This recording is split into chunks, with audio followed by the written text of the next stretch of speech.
তোমাদের চ্যানেলে তোমাদের স্বাগত জানাই। প্রিয় পঞ্চম শ্রেণীর শিক্ষার্থী বন্ধুরা, আশা করি তোমরা ভালো আছো।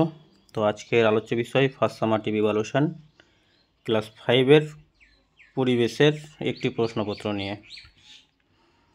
তো দেখো, একে তাই কী বলা আছে, সঠিক উত্তরটি নির্বাচন করো। জীব হলো প্রকৃতপক্ষে এক প্রকার স্নায়ু, পেশি, অস্থি, তরুণাস্থি। তো সঠিক উত্তর হয়ে যাবে কি পেশি। যক্ষার রোগ হয় হৃৎপিণ্ডে, ফুসফুসে, পাকস্থলীতে, বৃক্কে। তো এটা হয়ে যাবে কি ফুসফুসে। মাটির শত্রু হিসেবে বিবেচিত হয় কেঁচো, আরশোলা, কেন্ন, প্লাস্টিক। তো হয়ে যাবে প্লাস্টিক। মোচা যে গাছের ফুল তার নাম কি? বাঁশ, কলা, আম, কাঁঠাল। তো এটা তোমরা সকলেই জানো, কলা। তারপর প্রশ্ন দেখো কি বলা আছে, আমাদের রাজ্যে যে পাখিটির সংখ্যা কমে গেছে সেটি হলো কি?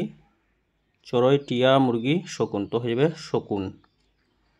তারপরে অতি সংক্ষিপ্ত উত্তর দাও যে কোনো 5টি। কোন কোন পাখির নখ হুকের মতো হয়? তো বাজ পাখি, ঈগল পাখি আর পেঁচা, এগুলো পাখির নখ কিন্তু হুকের মতো হয়।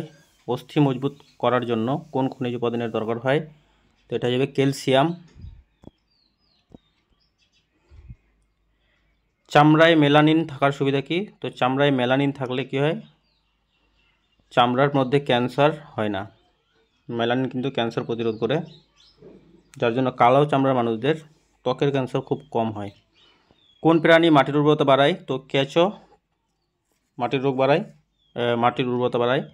পাথর কী কারণে ফেটে গুঁড়ো হয়? পুকুর না থাকলে একটি এলাকার কি হতো? তো পুকুর না থাকলে একটি এলাকার ভূমজল স্তরটা কম হতো।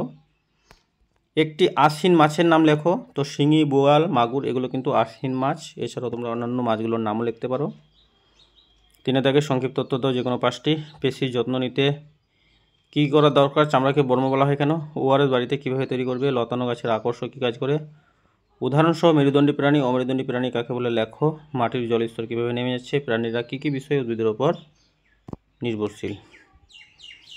তো এই ছিল পঞ্চম শ্রেণীর একটি পরিবেশের প্রশ্নপত্র।